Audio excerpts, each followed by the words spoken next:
നമസ്കാരം. പറയാനുണ്ട് തൃശ്ശൂരിലേക്ക് സ്വാഗതം.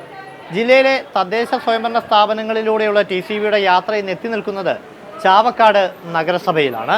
ഗുരുവായൂർ നിയമസഭാ മണ്ഡലത്തിലെ തീരദേശ മേഖലയിൽ സ്ഥിതി ചെയ്യുന്ന നഗരസഭ കൂടിയാണ് ചാവക്കാട്. പുത്തൻകടപ്പുറം നോർത്ത് മുതൽ പുത്തൻകടപ്പുറം വരെ നീണ്ടുകിടക്കുന്ന 32 വാർഡുകളാണ് നഗരസഭയിലുള്ളത്. നമുക്കറിയുന്നത് പോലെ പാലിയൂർ തീർത്ഥകേന്ദ്രവും മണത്തല മുസ്ലിം പള്ളിയും നിരവധി ബീച്ചുകളും അടങ്ങുന്ന ഈ നഗരസഭയിൽ ഒട്ടേറെ ടൂറിസം പദ്ധതികൾക്കും സാധ്യതയുണ്ട്. LDF UDF മുന്നണികൾ മാറി മാറി ഭരിച്ച നഗരസഭയിൽ കഴിഞ്ഞ 20 വർഷക്കാലമായി LDFിൻ്റെ നേതൃത്വത്തിലുള്ള മുന്നണിയാണ് ഭരണ നേതൃത്വത്തിലുള്ളത്. എന്തായാലും ഒട്ടേറെ വികസന സാധ്യതകളുള്ള ചാവക്കാട് നഗരസഭയെ സംബന്ധിച്ചുള്ള ഒരു സമഗ്രമായ ചർച്ചയിലേക്ക്. ചാവക്കാട് നഗരസഭ ചെയർപേഴ്സണും CPM പ്രതിനിധി കൂടിയായ ഷീജ പ്രശാന്ത്, ഒപ്പം തന്നെ പ്രതിപക്ഷ നേതാവും കോൺഗ്രസ് പ്രതിനിധിയുമായ KV സത്താർ എന്നിവരാണ് നമ്മോടൊപ്പം ഉള്ളത്. ആദ്യം തന്നെ ചെയർപേഴ്സണിലേക്ക് പോകാം. കാരണം ഈ കഴിഞ്ഞ 4 വർഷം കൊണ്ട് നഗരസഭയുടെ വികസനം ഏതുവരെ എത്തിയിരിക്കുന്നു, എന്തൊക്കെയാണ് ഇനി ചെയ്യാനുള്ള കാര്യങ്ങൾ, അത്തരത്തിൽ നഗരസഭയെ ഒന്ന് ഓടിച്ചു നോക്കി വരാം. എങ്ങനെയാണ് ചെയർപേഴ്സൺ നിലവിലെ ഒരു അവസ്ഥ ചാവക്കാടിൻ്റെ? കഴിഞ്ഞ കൗൺസിലുകളുടെ തുടർച്ച എന്ന രീതിയിലുള്ള പ്രവർത്തനങ്ങളാണ് നമ്മൾ നടത്തി വരുന്നത്. ഇപ്പോൾ 4 വർഷം പൂർത്തീകരിച്ച ഈ വേളയിൽ ഈ 4 വർഷം പരമാവധി ചെയ്യാവുന്ന എല്ലാ വികസനക്ഷേമ പ്രവർത്തനങ്ങളും നമ്മൾ നടത്തിയിട്ടുണ്ട്. ആദ്യത്തെ 2 വർഷക്കാലം കോവിഡിൻ്റെ ഒരു പശ്ചാത്തലമായിരുന്നു. അന്ന് നമ്മൾ പരമാവധി മനുഷ്യ ജീവനുകൾ രക്ഷപ്പെടുത്തുക, പ്രതിരോധ പ്രവർത്തനങ്ങൾ നടത്തുക എന്ന പ്രവർത്തനമാണ് കൂടുതലായിട്ടും ചെയ്തത്. അതിനുശേഷമുള്ള പ്രവർത്തനങ്ങൾ കൃത്യമായും നമ്മൾ വലിയ തോതിലുള്ള പ്രവർത്തനങ്ങളൊക്കെ നടത്തിയിട്ടുണ്ട്. കൂടുതൽ ഊന്നിയത് നമുക്കെല്ലാവർക്കും അറിയാം, അതിദാരിദ്ര്യ നിർമ്മാർജ്ജനവും അതുപോലെ തന്നെ മാലിന്യ സംസ്കരണ പ്രവർത്തനങ്ങളും അത്തരത്തിലുള്ള പ്രവർത്തനങ്ങളും കൂടാതെ നമ്മൾ നമ്മുടെ വികസനം ലക്ഷ്യം വെച്ചുകൊണ്ടുള്ള നഗരസഭയുടെ വരുമാനം മെച്ചപ്പെടുത്തുക എന്ന ലക്ഷ്യത്തോടു കൂടിയുള്ള ഒരുപാട് പ്രവർത്തനങ്ങളും നടത്തിയിട്ടുണ്ട്. പിന്നെ നമ്മുടെ പ്രദേശത്തെ കുടിവെള്ളം എല്ലാവർക്കും ലഭ്യമാക്കുക എന്ന ലക്ഷ്യത്തോടു കൂടിയുള്ള പ്രവർത്തനങ്ങൾ നടത്തിയിട്ടുണ്ട്. പിന്നെ വിദ്യാഭ്യാസ മേഖലയിലും ആരോഗ്യ മേഖലയിലും ആവശ്യമായിട്ടുള്ള ഒട്ടനവധി പ്രവർത്തനങ്ങൾ നടത്തിയിട്ടുണ്ട്. നമ്മുടെ ചാവക്കാട് താലൂക്ക് ആശുപത്രി വികസനവുമായി ബന്ധപ്പെട്ട് ഒട്ടനവധി പ്രവർത്തനങ്ങൾ നടത്തിയിട്ടുണ്ട്. അതോടൊപ്പം തന്നെ നമ്മുടെ നഗരസഭയുടെ കിഴക്കൻ പ്രദേശത്തും പടിഞ്ഞാറൻ മേഖലയിലുമായിട്ട് 2 ഹെൽത്ത് വെൽനസ് സെൻ്ററുകൾ പ്രവർത്തനം ആരംഭിക്കാൻ സാധിച്ചു എന്നതും വലിയ നേട്ടമായിട്ട് നമുക്ക് ഉയർത്തിപ്പിടിക്കാൻ സാധിക്കും. അതുപോലെ തന്നെ വിദ്യാഭ്യാസ മേഖലയിൽ നമുക്കെല്ലാവർക്കും അറിയാം, പൊതുവിദ്യാഭ്യാസ സംരക്ഷണ യജ്ഞത്തിൻ്റെ ഭാഗമായി മണത്തല സ്കൂളിൽ 5 കോടി രൂപ ചെലവിലാണ് സർക്കാരിൻ്റെ കിഫ്ബി ഫണ്ട് ഉപയോഗിച്ച് ഒരു കെട്ടിടത്തിൻ്റെ നിർമ്മാണം, 3 കെട്ടിടമാണ് നമ്മൾ വിഭാവനം ചെയ്തത്. പക്ഷെ ഒരു കെട്ടിടത്തിൻ്റെ നിർമ്മാണം പൂർത്തീകരിക്കാൻ സാധിച്ചു. ഒരു കെട്ടിടത്തിൻ്റെ സ്ട്രക്ചർ വർക്ക് മാത്രമാണ് പൂർത്തീകരിക്കാൻ സാധിച്ചത്. പക്ഷെ അത് ഏറ്റെടുത്ത കമ്പനി ആ വർക്ക് പൂർത്തീകരിക്കാതെ ഇട്ടുപോയതിൻ്റെ അടിസ്ഥാനത്തിൽ ആ കമ്പനിയെ കരിമ്പട്ടികയിൽ ഉൾപ്പെടുത്തുകയും പിന്നീട് അതിൻ്റെ ടെൻഡർ നടപടികൾ വീണ്ടും ആരംഭിക്കുകയും ചെയ്യുകയാണ് ഉണ്ടായത്. ഇപ്പോൾ അതിൻ്റെ ആ ടെൻഡർ നടപടിക്രമങ്ങളൊക്കെ പൂർത്തീകരിച്ചിട്ടുണ്ട്. അടുത്ത അധ്യയന വർഷം ആരംഭിക്കുന്നതിന് മുമ്പേ അതിൻ്റെ വർക്കുകളൊക്കെ പൂർത്തീകരിച്ച് നൽകാനായിട്ട് സാധിക്കും. അതുപോലെ തന്നെ അതുമായി ബന്ധപ്പെടുത്തി തന്നെ നമ്മുടെ പുത്തൻകടപ്പുറം ഫിഷറീസ് UP സ്കൂളും ബ്ലാങ്ങാട് ഫിഷറീസ് UP സ്കൂളിനും പുതിയ കെട്ടിടങ്ങൾ നിർമ്മിച്ച് നൽകി. അതുപോലെ തന്നെ LP സ്കൂളുകളുണ്ട്, കുഞ്ചേരി സ്കൂളും പുന്ന സ്കൂളും. അവിടെയും നല്ല രീതിയിലുള്ള പ്രവർത്തനങ്ങൾ നടന്നു വരുന്നുണ്ട്. ഇപ്പോൾ കുഞ്ചേരി സ്കൂളിന് 1,30,00,000 രൂപയ്ക്കുള്ള പുതിയ കെട്ടിടം നിർമ്മാണം ആരംഭിക്കാൻ പോവുകയാണ് ഏറ്റവും അടുത്ത ദിവസം തന്നെ. അതായത് 16-ാം തീയതി ബഹുമാനപ്പെട്ട MLA അതിൻ്റെ ശിലാസ്ഥാപന കർമ്മം നിർവഹിക്കും. അതുപോലെ തന്നെ ബഹുമാനപ്പെട്ട MLAയുടെ നേതൃത്വത്തിൽ ഒട്ടനവധി പ്രവർത്തനങ്ങൾ നമ്മുടെ മണ്ഡലത്തിൽ നടന്നു വരുന്നതോടൊപ്പം ചാവക്കാട് നഗരസഭയിലും ഒട്ടനവധി വികസന പ്രവർത്തനങ്ങൾ നടന്നു വരുന്നുണ്ട്. ഇപ്പം തന്നെ ഗ്രാമീണ റോഡുകളുടെ പുനരുദ്ധാരണ പ്രവർത്തനങ്ങൾക്കായി അനുവദിച്ച ഫണ്ടിൽ ചാവക്കാട് നഗരസഭയ്ക്ക് 98 ലക്ഷം രൂപ അനുവദിച്ചിട്ടുണ്ട്. 5 റോഡുകൾക്കായിട്ടാണ് അത് അനുവദിച്ചിരിക്കുന്നത്. അതുപോലെ തന്നെ മത്സ്യത്തൊഴിലാളികളുടെ ഉന്നമനത്തിന് വേണ്ടി മത്സ്യഭവൻ നിർമ്മാണത്തിന് MLA 50 ലക്ഷം രൂപ അനുവദിച്ചിട്ടുണ്ട്. അതിൻ്റെ നിർമ്മാണ പ്രവർത്തനങ്ങൾ ആരംഭിച്ചിട്ടുണ്ട്. അതുകൂടാതെ സമുദ്ര മത്സ്യ ഗവേഷണ കേന്ദ്രം ആ രീതിയിൽ കുഫോസിൻ്റെ ഒരു സ്ഥാപനം ഫിഷറീസ് ടെക്നിക്കൽ സ്കൂളിൽ ആരംഭിക്കുന്നതിന് വേണ്ടി 50 ലക്ഷം രൂപ അനുവദിച്ച് അതിൻ്റെ നിർമ്മാണ പ്രവർത്തനങ്ങൾ പൂർത്തീകരിച്ചിട്ടുണ്ട്. ഏറ്റവും അടുത്ത ദിവസം തന്നെ അതിൻ്റെ പ്രവർത്തനവും ആരംഭിക്കും. അങ്ങനെ ഒട്ടനവധി പ്രവർത്തനങ്ങൾ നടന്നു വരുന്നുണ്ട്. അതുകൂടാതെ കഴിഞ്ഞ ബഡ്ജറ്റിൽ കഴിഞ്ഞതിൻ്റെ മുമ്പത്തെ വർഷത്തെ ബഡ്ജറ്റിൽ നഗരസഭയ്ക്ക് ഓഫീസ് കെട്ടിടം പണിയുന്നതിന് വേണ്ടി 5 കോടി രൂപ അനുവദിച്ചു. അതിൻ്റെ എല്ലാ നടപടിക്രമങ്ങളും, അതായത് അവിടെ ഓഫീസ് കെട്ടിടം പണിയാനായിട്ട് CRZൻ്റെ അനുമതി, അങ്ങനെ ഒരുപാട് അനുമതികൾ ലഭ്യമാക്കേണ്ട ഒരു സാഹചര്യം ഉണ്ടായിരുന്നു. അതൊക്കെ തന്നെ നമ്മൾ ലഭ്യമാക്കിയിട്ടുണ്ട്. ഏറ്റവും അടുത്ത് തന്നെ അതിൻ്റെ നിർമ്മാണ പ്രവർത്തനങ്ങൾ ആരംഭിക്കും. അതുകൂടാതെയാണ് നമുക്കെല്ലാവർക്കും അറിയാം, നവകേരള സദസ്സ് സംഘടിപ്പിക്കുകയുണ്ടായി കേരള സർക്കാർ എല്ലാ മണ്ഡലത്തിലും. ആ നവകേരള സദസ്സിൻ്റെ നടത്തിപ്പുമായി ബന്ധപ്പെട്ട് ഓരോ നവകേരള സദസ്സ് നടത്തിയതുമായി ബന്ധപ്പെട്ടും ഓരോ മണ്ഡലത്തിലും സർക്കാർ 7 കോടി രൂപയുടെ വർക്ക് അനുവദിക്കാമെന്ന് തീരുമാനിക്കുകയും അതിൻ്റെ അടിസ്ഥാനത്തിൽ നമ്മുടെ മണ്ഡലത്തിലേക്ക് നൽകുന്ന ആ വർക്ക് ചാവക്കാട് നഗരസഭയിലേക്ക് തന്നെയാണ് ബഹുമാനപ്പെട്ട MLA അനുവദിച്ചത്. അത് നമുക്കെല്ലാവർക്കും അറിയാം, ടൗൺ ഹാളില്ലാത്ത ഒരു നഗരസഭ എന്ന് പറയുന്നൊരു പ്രശ്നം നമ്മുടെ നഗരസഭയ്ക്ക് ഉണ്ടായിരുന്നു.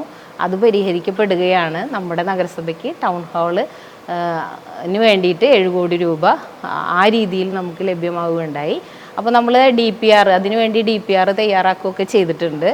ഏറ്റവും അടുത്ത ദിവസം തന്നെ അതിനുള്ള ഒരു ഭരണാനുമതി ലഭിക്കും.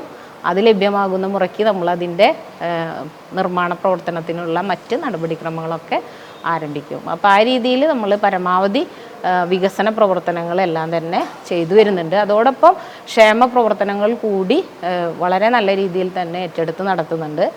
ചെയർമാൻ റിലീഫ് ഫണ്ട് ഉപയോഗപ്പെടുത്തിക്കൊണ്ട് പരമാവധി നമ്മുടെ ഏറ്റവും ചേർത്ത് പിടിക്കാവുന്ന എല്ലാ ജനവിഭാഗങ്ങളിലേക്കും ആവശ്യമായ സേവനങ്ങൾ നൽകണമെന്ന് തന്നെ തീരുമാനിച്ചതിൻ്റെ അടിസ്ഥാനത്തിൽ അതൊക്കെ നല്ല രീതിയിൽ നൽകി വരുന്നുണ്ട്.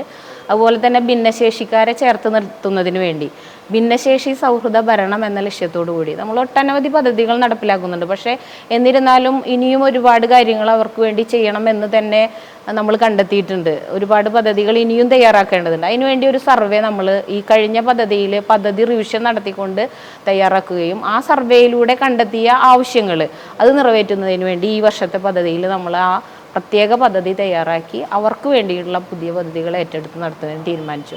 അങ്ങനെ നമ്മൾ സമ്പൂർണ്ണമായും പരമാവധി ആരെയൊക്കെ ചേർത്ത് നിർത്തേണ്ടതുണ്ടോ അവരെയൊക്കെ ചേർത്ത് നിർത്തിക്കൊണ്ടുള്ള ഒരു ഭരണം നടത്തണമെന്ന് തന്നെയാണ് നമ്മൾ ആലോചിച്ചത്. ആ രീതിയിൽ മുന്നോട്ട് പോകാനാണ് ആഗ്രഹിക്കുന്നത്.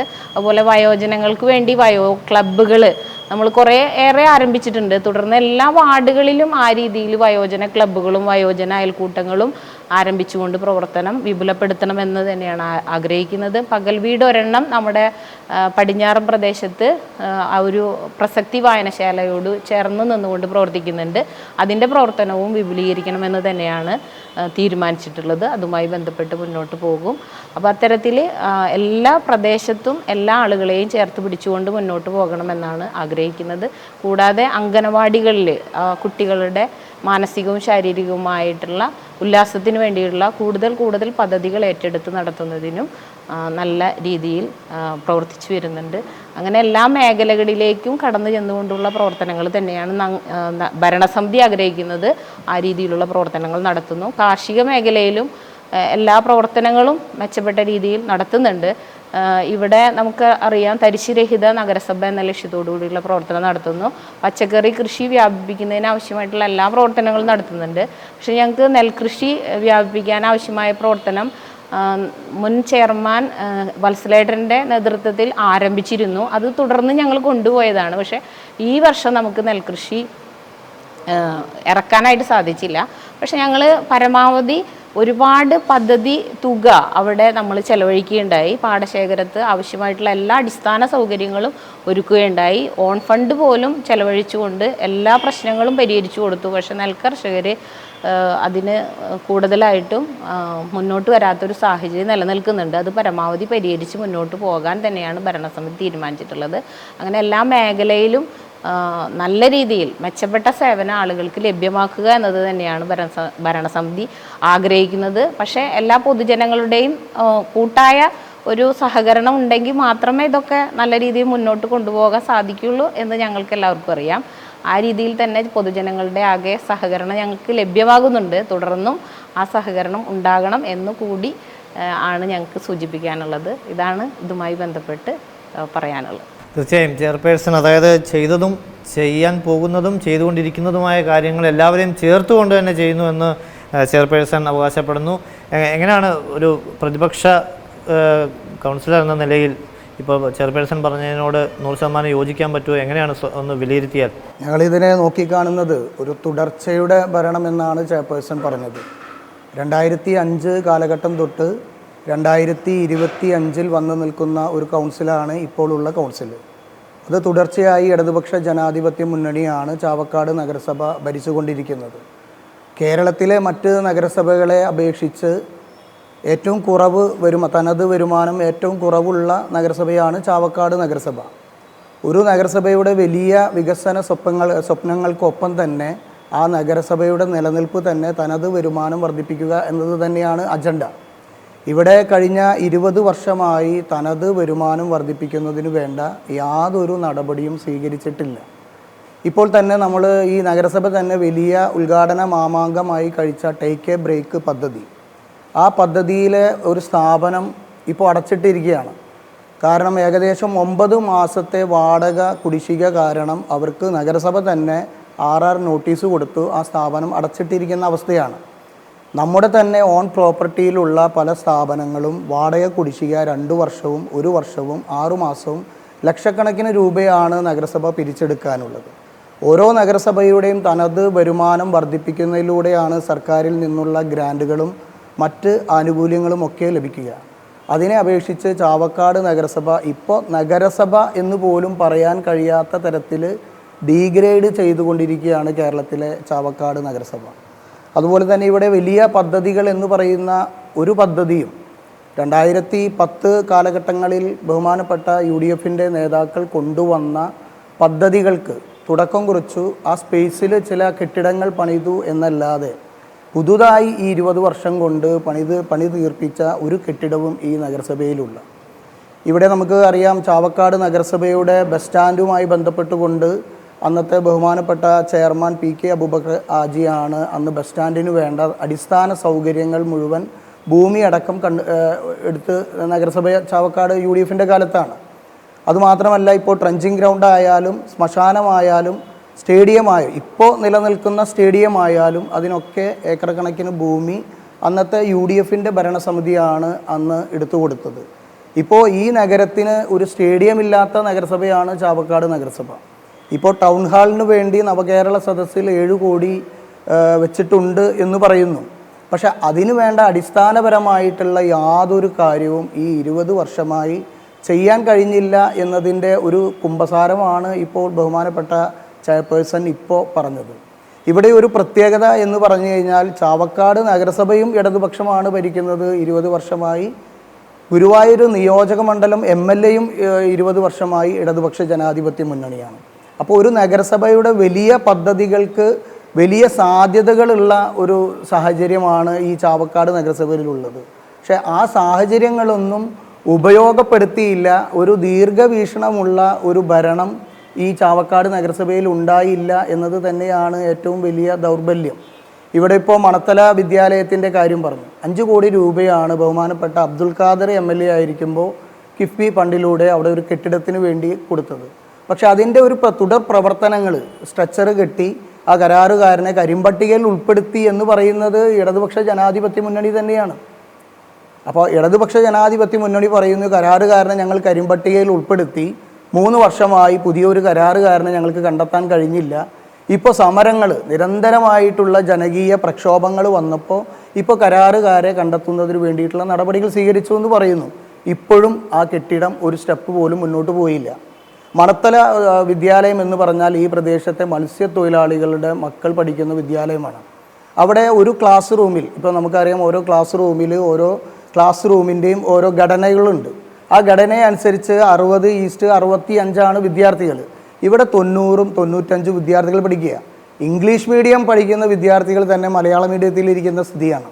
അപ്പോൾ ഇംഗ്ലീഷ് മീഡിയത്തിലെ വിദ്യാർത്ഥികൾ പഠിപ്പിച്ച് ആ ക്ലാസ്സിൽ തന്നെ മലയാളം അധ്യാപിക വന്ന് പഠിപ്പിക്കുന്ന സ്ഥിതിയിലേക്ക് പോയിരിക്കുകയാണ്. ക്ലാസ് റൂമുകളില്ല, വിദ്യാർത്ഥികൾക്ക് ക്ലാസ് റൂമുകൾ അനുവദിച്ചു കൊടുക്കാൻ കഴിയാത്ത അവസ്ഥയാണ്. അവിടെ അടുക്കള പോലും പ്രവർത്തിക്കുന്നത് ലാബിലാണ്. അവിടെ കുട്ടികൾക്ക് പഠിക്കേണ്ട ലാബിലാണ് കിച്ചൺ പ്രവർത്തിച്ചു കൊണ്ടിരിക്കുന്നത്. ഇപ്പോൾ ലാബില്ല അവിടെ സത്യം പറഞ്ഞാൽ. അപ്പോൾ ഇതാണ് ഇവിടുത്തെ വിദ്യാഭ്യാസ ഏകീകരണത്തിന് വേണ്ടി ഈ നഗരസഭ മുന്നോട്ട് വെച്ച ലക്ഷ്യമെങ്കിൽ അതിനെക്കുറിച്ച് ഞാനൊന്നും പറയുന്നില്ല. അതാണ് ഇവിടുത്തെ വികസന ലക്ഷ്യമെങ്കിൽ അതാണ് വികസനം. ഇവിടെ മത്സ്യത്തൊഴിലാളികൾക്ക് വേണ്ടിയിട്ട് എത്രയോ കാലങ്ങളായിട്ടുള്ളതാണ് മത്സ്യത്തൊഴിലാളികൾക്ക് വേണ്ടിയിട്ടുള്ള ഒരു പാക്കേജ്. അവർക്ക് വേണ്ടി എന്ത് സപ്പോർട്ടാണ് ഈ നഗരസഭ കൊടുക്കുന്നത്? അവിടെ പഠിക്കുന്ന വിദ്യാർത്ഥികൾക്ക് വിദ്യാഭ്യാസ ആനുകൂല്യം കൊടുക്കുന്നു, അതല്ലെങ്കിൽ ലാപ്ടോപ്പ് കൊടുക്കുന്നു എന്നല്ലാതെ മത്സ്യമില്ലാത്ത കാലങ്ങളിൽ അവിടുത്തെ വീടുകളിൽ മത്സ്യത്തൊഴിലാളികളുടെ കുടുംബം പട്ടിണി കിടക്കുമ്പോൾ അവർക്കൊരു സപ്പോർട്ടിംഗ് ആയിട്ട് നഗരസഭയും തദ്ദേശ സ്വയംഭരണ സ്ഥാപനങ്ങളൊക്കെ വരേണ്ട സാഹചര്യമുണ്ട്. അതൊന്നും ഇവിടെ നടക്കുന്നില്ല. ഇപ്പോൾ നേരത്തെ പറഞ്ഞു ട്രെഞ്ചിങ് ഗ്രൗണ്ട്, ഇവിടുത്തെ മാലിന്യ നിർമ്മാർജ്ജനത്തിൻ്റെ വലിയ പാത പിന്തുടർന്നു പോകുന്നുണ്ട് എന്നത്. എന്നാണ് ഈ ട്രെഞ്ചിങ് ഗ്രൗണ്ട് ആരംഭിച്ചത്? ആ ട്രെഞ്ചിങ് ഗ്രൗണ്ട് ആരംഭിച്ച് ഇപ്പോഴും ബയോ മൈനിങ് നടന്നുകൊണ്ടിരിക്കുകയാണ്. ഇപ്പോൾ അവിടെ കുന്നുകൂടി കിടക്കുന്ന വേസ്റ്റുകൾ പൂർണ്ണമായും ബയോ മൈനിങ് പ്രക്രിയ നടന്നിട്ടില്ല. ആദ്യം ഒരു കരാറുകാരനെ ഏൽപ്പിച്ചെങ്കിലും ആ കരാറുകാരൻ്റെ പ്രവർത്തനങ്ങൾ കൃത്യമായി നടക്കാതെ അവസാനം കൗൺസിൽ വീണ്ടും റെസൊല്യൂഷൻ എടുത്ത് ഗതിയില്ലാതെ വീണ്ടും ആ കരാറുകാരന് കൊടുക്കേണ്ട സ്ഥിതിയാണ്. ആ പ്രദേശത്തെ കുടിവെള്ളം പോലും ഇപ്പോൾ ഇല്ലാത്ത അവസ്ഥയാണ്. അവിടുത്തെ കിണറുകളിലെ വെള്ളമൊക്കെ കോളിഫോം ബാക്ടീരിയമായ മാരകമായിട്ടുള്ള രോഗാണുക്കളുള്ള വെള്ളമായിട്ട് മാറിയിരിക്കുകയാണ്. അവിടുത്തെ ഏറ്റവും വലിയ ഈ നഗരസഭയുടെ തന്നെ ഏറ്റവും വലിയ ഒരു നദിയായിരുന്നു കനോലി കനാൽ എന്ന് പറയുന്നത്. ആ കനോലി കനാൽ പോലും മലിനമായിക്കൊണ്ടിരിക്കുകയാണ്. ഈ ട്രെഞ്ചിങ് ഗ്രൗണ്ടിലെ മഴക്കാലമായി കഴിഞ്ഞാൽ ഈ കുന്നുകൂടി കിടക്കുന്ന ട്രെഞ്ചിങ് ഗ്രൗണ്ടിലെ മാലിന്യം വെള്ളം ഒലിച്ചു വന്ന് അത് കനോലി കനാലിലേക്ക് പോകുന്ന അവസ്ഥയാണ്. അപ്പോൾ ഈ മാലിന്യ നിർമ്മാർജ്ജനവുമായി തദ്ദേശ സ്വയംഭരണ സ്ഥാപനങ്ങൾ നവകേരള നിർമ്മിതിക്ക് വേണ്ടി ഒരുപാട് കാര്യങ്ങൾ ചെയ്യുമ്പോൾ ഇവിടെ നമ്മുടെ മാലിന്യം ഇപ്പോഴും ബയോ മൈനിങ് 20 ലക്ഷം രൂപയാണ് അതിന് ചിലവാക്കിയിട്ടുള്ളത്. പക്ഷെ അത് കൃത്യമായിട്ടും അത് മോണിറ്ററിങ് ചെയ്യാനോ അതിന് ഉദ്യോഗസ്ഥ തലത്തിൽ അത് മോണിറ്ററിങ് ചെയ്ത് കൃത്യമായി സമയബന്ധിതമായി അത് നടപ്പിലാക്കാനോ നമുക്ക് കഴിയുന്നില്ല. ഇവിടെ 2019-20 കാലഘട്ടത്തിലാണ് ബാലാമണി മന്ദിരം എന്ന് പറഞ്ഞൊരു കെട്ടിടം പണിതിട്ടുള്ളത്. മുതുവട്ടൂരാണ് ആ കെട്ടിടം പണിതിട്ടുള്ളത്. ആ കെട്ടിടത്തിൽ 26 റൂമുകളാണ്, കട റൂമുകളാണ് റെൻ്റ് ഔട്ട് ചെയ്യാനുള്ളത്. അതിൽ 3 കട റൂമുകളാണ് റെൻ്റ് ഔട്ട് ചെയ്തിട്ടുള്ളത്. നമ്മുടെ അടിസ്ഥാനപരമായ നമുക്ക് ഓൺ ഫണ്ട് വർദ്ധിപ്പിക്കുന്നതിന് വേണ്ടി 2 കോടി രൂപ ചെലവഴിച്ചു കൊണ്ട് പണിയിപ്പിച്ച കെട്ടിടമാണ് ബാലാമണി മന്ദിരം കെട്ടിടം. ഇപ്പോഴും അവിടെ ഏകദേശം 18ഓളം റൂമുകൾ 5 വർഷമായിട്ട് റെൻ്റ് ഔട്ട് ചെയ്യാൻ കഴിയുന്നില്ല. ഇതൊക്കെയാണ് നമ്മുടെ തനത് വരുമാനം വർദ്ധിപ്പിക്കുന്നതിന് വേണ്ടി ഓരോ നഗരസഭയും എന്തുകൊണ്ട് അത് റെൻ്റ് ഔട്ട് ചെയ്യാൻ കഴിയുന്നില്ല എന്നത് വ്യക്തമായി തന്നെ പ്രതിപക്ഷം അത് ഉന്നയിച്ചതാണ്. കാരണം അവിടെ വ്യാപകമായിട്ടുള്ള വലിയ തോതിലുള്ള വാടകയും വലിയ തോതിലുള്ള ഡെപ്പോസിറ്റും വെച്ച് അവിടെ ആളുകൾക്ക് അടുക്കാൻ കഴിയാത്തത്, ഒരു സ്ഥാപനം തുടർന്നാൽ 3 മാസത്തിനു മേലെ ആ സ്ഥാപനം നിലനിർത്തി കൊണ്ടുപോകാൻ കഴിയാത്ത അവസ്ഥയാണ്. ഒരു വരുമാനവും അവിടെ നിന്നും നഗരസഭയ്ക്കില്ല. അപ്പോൾ ഇത്തരത്തിലുള്ള കെട്ടിടങ്ങൾ പോലും അത് കൃത്യമായി മോണിറ്ററിങ് ചെയ്ത് കൃത്യമായി അതിൽ നിന്നും തനത് വരുമാനം വർദ്ധിപ്പിക്കുന്നതിന് വേണ്ട യാതൊരു സമീപനവും ഈ നഗരസഭ സ്വീകരിക്കുന്നില്ല. ഇവിടെ ഇപ്പോൾ ഉള്ളത് ഒരു മാസത്തെ തനത് വരുമാനം എന്ന് പറയുന്നത് ഏകദേശം 25 ലക്ഷം രൂപയാണ്. ആ 25 ലക്ഷം രൂപയിൽ സാലറിയും ഓണറേറിയവും ഇവിടുത്തെ കണ്ടിജൻറ്റ് ജീവനക്കാരുടെ ശമ്പളവും ഇവിടുത്തെ മറ്റ് ചെലവുകളും ഒക്കെ കഴിഞ്ഞാൽ 0 ബാലൻസിലേക്കാണ് തനത് വരുമാനം പോകുന്നത്. ഇപ്പോൾ ഇന്നലെ വരെയുള്ള ഓൺ ഫണ്ട് എന്ന് പറയുന്നത് 17 ലക്ഷം രൂപയാണ്. അപ്പോൾ നമുക്ക് ഈ ഒരു നഗരത്തിനെ സംബന്ധിച്ചിടത്തോളം ഒരു നഗരത്തിൻ്റെ വളർച്ചയ്ക്ക് അനുസൃതമായി 20 വർഷത്തെ കാലഘട്ടം കിട്ടി അതിനനുസൃതമായ ഒരു വലിയ മാസ്റ്റർ പ്ലാൻ ഉണ്ടാക്കാൻ കഴിഞ്ഞിട്ടില്ല. ഇപ്പോൾ തന്നെ ഉണ്ടാക്കിയ മാസ്റ്റർ പ്ലാൻ എന്ന് പറയുന്നത് അത് തന്നെ വ്യാപകമായിട്ടുള്ള പരാതിയാണ്. നിലവിൽ ഡ്രൈ അഗ്രികൾച്ചർ ലാൻഡ് എന്ന് പറയുന്നത് നിലവിൽ റെസിഡൻഷ്യൽ യൂസിലുള്ള ഭൂമികളൊക്കെ ഡീഗ്രേഡ് ചെയ്ത് അതിപ്പോൾ ഡ്രൈ അഗ്രികൾച്ചർ ലാൻഡ് എന്ന് പറയുന്ന തസ്തികയിലേക്ക് കൊണ്ടുപോയിരിക്കുകയാണ്. പല കെട്ടിടങ്ങളും പണിയാൻ ഇവിടെ പല നിർമ്മാണങ്ങളും തുടങ്ങാൻ സ്വകാര്യ വ്യക്തികൾ തയ്യാറാണ്. പക്ഷേ അത് തയ്യാറാകുന്നതിന് വേണ്ട അടിസ്ഥാന സൗകര്യം ചെയ്തു കൊടുക്കാൻ നഗരസഭ തയ്യാറാകുന്നില്ല. എന്താണ് ഈ നഗരസഭയുടെ വരുമാനം വർദ്ധിപ്പിക്കുവാനുള്ള ഒരു ആശയം എന്നത് 20 വർഷമായിട്ട് ഇവർക്ക് മുന്നോട്ട് കൊണ്ടുപോകാൻ കഴിഞ്ഞില്ല എന്നത് തന്നെയാണ് ഈ നഗരസഭയുടെ ആകെ പരാജയമായിട്ട് ഞങ്ങൾക്ക് ചൂണ്ടിക്കാണിക്കാനുള്ളത്. അത് കൃത്യമായി രേഖപ്പെടുത്തിക്കൊണ്ട് തന്നെയാണ് ഞങ്ങൾ മുന്നോട്ട് പോകുന്നത്. നഗരസഭ വളരണം. ഇപ്പോൾ നമുക്ക് ഇതിന് തൊട്ടടുത്ത നഗരസഭയാണ് കുന്നംകുളം നഗരസഭ. കുന്നംകുളം നഗരസഭയുടെ മാറ്റമെങ്കിലും ഇടതുപക്ഷം ഭരിക്കുന്ന നഗരസഭയാണ് കുന്നംകുളം നഗരസഭ. ആ മാറ്റം കാണാനെങ്കിലും ഇടതുപക്ഷം ഭരിക്കുന്ന ഈ നഗരസഭ തയ്യാറാകണ്ടേ? ഇവിടുത്തെ മുൻ ചെയർമാൻ വത്സൻ്റെ വലിയൊരു സ്വപ്നമായിരുന്നു ഒരു നെല്ലും ഒരു പറയും എന്ന് പറയുന്ന ഒരു പദ്ധതി. ആ പദ്ധതി ഇന്ന് അനാഥമായിരിക്കുകയാണ്. മുട്ടിൽ പാടശേഖരത്ത് ഒരു ഏക്കർ കണക്കിന് ഭൂമി ഉണ്ടായിട്ട് പോലും അവിടെ ഒരു ചാക്ക് നെല്ല് പോലും വിളയിച്ചെടുക്കാൻ കഴിയാതെ പോകുന്ന വളരെ ദുഃഖകരമായ അവസ്ഥ. ഞങ്ങൾക്കൊക്കെ മുൻ ചെയർമാൻ വത്സേട്ടനോടുള്ള സ്നേഹവും ആ കടപ്പാടുമൊക്കെ മുൻനിർത്തിക്കൊണ്ട് പറയാം, അദ്ദേഹത്തിൻ്റെ സ്വപ്നം പോലും പൂർത്തീകരിക്കാൻ ഇടതുപക്ഷ ജനാധിപത്യ മുന്നണി തയ്യാറാകുന്നില്ല. ഇവിടുത്തെ കർഷകരെ പരിഗണിക്കാതെ പോകുന്ന ഒരു നഗരസഭ. എങ്ങനെയാണ് കാർഷിക അഭിവൃദ്ധി ഓരോ നഗരത്തിലും ഉണ്ടാവുക? അത് നമ്മൾ ഉണ്ടാക്കുന്നതാണ്. അത് ഉണ്ടാക്കുന്നതിന് വേണ്ടിയിട്ടുള്ള യാതൊരു നടപടിയും ഈ നഗരസഭയിലില്ല. ഇവിടെ ചില പ്രഖ്യാപനങ്ങൾ നടക്കുന്നുണ്ട്, ആ പ്രഖ്യാപനങ്ങളിലൂടെ മുന്നോട്ട് പോകുന്നു. ഇപ്പോൾ ഇന്ന് തരിശ് ഭൂമിയായി പ്രഖ്യാപിക്കാൻ പോകുന്നു. എന്താണ് തരിശ് ഭൂമി എന്നത് പരിശോധിച്ച് കഴിഞ്ഞാൽ അത് നമുക്കൊക്കെ മനസ്സിലാക്കാൻ കഴിയും. അതിന് കൃത്യമായ മോണിറ്ററിങ്ങോ കൃത്യമായ പഠനമോ കൃത്യമായ മുന്നോട്ടുള്ള ആ ലക്ഷ്യബോധത്തിലേക്കുള്ള യാത്രയോ നഗരസഭയുടെ ഭാഗത്തു നിന്ന് ഇല്ല എന്ന കാര്യത്തിൽ ഞങ്ങൾക്ക് പറയാനുള്ളത്. നിരവധി ആക്ഷേപങ്ങളുണ്ട്. അതായത് ഭരണ തുടർച്ച അവകാശപ്പെടുമ്പോൾ പോലും ചെയർപേഴ്സൺ പറഞ്ഞ പോലെ തന്നെ ഭരണ തുടർച്ചയാണെന്ന് പറയുമ്പോൾ പോലും മുൻ ചെയർമാൻ്റെ പദ്ധതി പോലും നടപ്പിലാക്കാൻ കഴിയുന്നില്ല എന്നുള്ള വലിയൊരു ആക്ഷേപം വരുന്നു. എങ്ങനെയാണത്?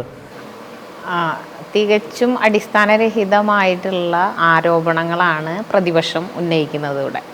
ഇവിടെ ആദ്യം പറഞ്ഞതെന്ന് തുടങ്ങാം. അതായത് ഒരുപാട് വികസന പ്രവർത്തനങ്ങൾ നടക്കാനായിട്ട് നമുക്ക് ഭൂമി ആവശ്യമാണ്. ഈ ഭൂമിയൊക്കെ ഏറ്റെടുത്തത് ഇവിടെ ഇടതുപക്ഷം ഭരിക്കുന്ന സമയത്ത് ശ്രീമതി നസീം അബു ചെയർമാനായിരിക്കുന്ന കാലത്താണ് ഈ ഭൂമികളൊക്കെ നമ്മൾ ഏറ്റെടുത്തത്.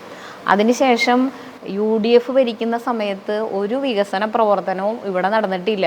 ഇടതുപക്ഷം ഭരിക്കുന്ന സമയത്താണ് മറ്റെല്ലാ വികസന പ്രവർത്തനങ്ങളും ഇവിടെ നടന്നിട്ടുള്ളത്.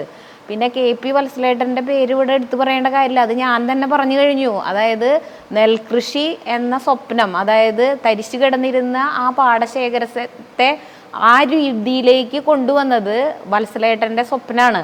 അതിനുവേണ്ടി ഞങ്ങൾ തന്നെ അന്ന് വത്സലേട്ടന് ശേഷം MR രാധാകൃഷ്ണേട്ടൻ ചെയർമാനായപ്പോൾ വത്സലേട്ടൻ കൊണ്ടുവന്ന ആ സ്വപ്നം പൂവണിയിക്കുന്നതിന് വേണ്ടി നമ്മൾ ആ പാടശേഖരം 100 ഏക്കർ കൃഷി ചെയ്യുന്നതിന് ഉപയോഗയോഗ്യമാക്കി കൃഷി അന്ന് തൊട്ട് ആരംഭിച്ചു. തുടർന്ന് എല്ലാ വർഷവും കൃഷി ഇറക്കി. ഈ വർഷം മാത്രം അവിടെ പെട്ടിമ്പറയുടെ ഒരു പ്രശ്നം ഉണ്ടായിരുന്നു. അത് നഗരസഭയുടെ ഓൺ ഫണ്ട് ഉപയോഗിച്ച് പെട്ടിമ്പറ ശരിയാക്കി കൊടുത്തു. പക്ഷെ കർഷകരുടെ ഒരു താല്പര്യമില്ലായ്മ മൂലം അത് നടക്കാതെ പോയി. പക്ഷെ തുടർന്ന് അടുത്ത വർഷം ഞങ്ങളത് ഇറക്കിയിരിക്കും. കാരണം കഴിഞ്ഞ വർഷവും പുറത്തുനിന്ന് കർഷകരെ കൊണ്ടുവന്ന് ഞങ്ങൾ ആ കൃഷി അന്യം നിന്ന് പോകാതിരിക്കാൻ കൃഷി നടത്തുകയാണ് ചെയ്തത്. അപ്പോൾ അവിടുത്തെ കൃഷിക്കാരെ പ്രശ്നമാണ്, കർഷകരെ പ്രശ്നമാണ്, നഗരസഭയുടെ പ്രശ്നമല്ല. നഗരസഭ അതും ഒരു അലംഭാവവും കാണിച്ചിട്ടില്ല. നഗരസഭ അവിടെ കൃഷി ഇറക്കണം എന്ന് തന്നെയാണ് ആഗ്രഹിച്ചത്. ബഹുമാനപ്പെട്ട MLA കൂടി അതുമ്മ ഇൻട്രസ്റ്റ് എടുത്ത് MLAയും അവിടുത്തെ കർഷകരും ഞങ്ങൾ ഭരണസമിതിയും ഒക്കെ ചേർന്നിരുന്ന് 3ഓ 4ഓ തവണ മുട്ടിൽ തന്നെ പോയിരുന്ന് അവിടുത്തെ കർഷകരെ കൂട്ടിച്ചേർത്ത് യോഗം വിളിച്ചിട്ടുണ്ട്. അല്ലാതെ വെറുതെ ഒരു പ്രഹസനത്തിന് വേണ്ടി ഒരു കാര്യം ഇവിടെ ചെയ്തിട്ടില്ല. പ്രഖ്യാപനങ്ങളിൽ ഒതുക്കണ ഒരു കാര്യങ്ങളും ഇവിടെ ചെയ്തിട്ടില്ല. തരിശുരഹിത നഗരസഭ എന്ന പദ്ധതി കൃത്യമായി നടപ്പിലാക്കുന്നതിന് വേണ്ടിയിട്ട് ഇന്നൊരു യോഗം വിളിച്ചിട്ടുണ്ട്. അത് പ്രഖ്യാപനത്തിന് വേണ്ടിയിട്ടൊന്നല്ല, കൃത്യമായിട്ട് നടപ്പിലാക്കാനാണ്. കാർഷിക മേഖലയിൽ പച്ചക്കറി കൃഷി വ്യാപനം അത് വളരെ നല്ല രീതിയിൽ നടക്കുന്നുണ്ട്. എല്ലാ പ്രദേശങ്ങളിലും പച്ചക്കറി കൃഷി നടപ്പിലാക്കാനുള്ള പ്രവർത്തനം നല്ല രീതിയിൽ നടക്കുന്നുണ്ട്.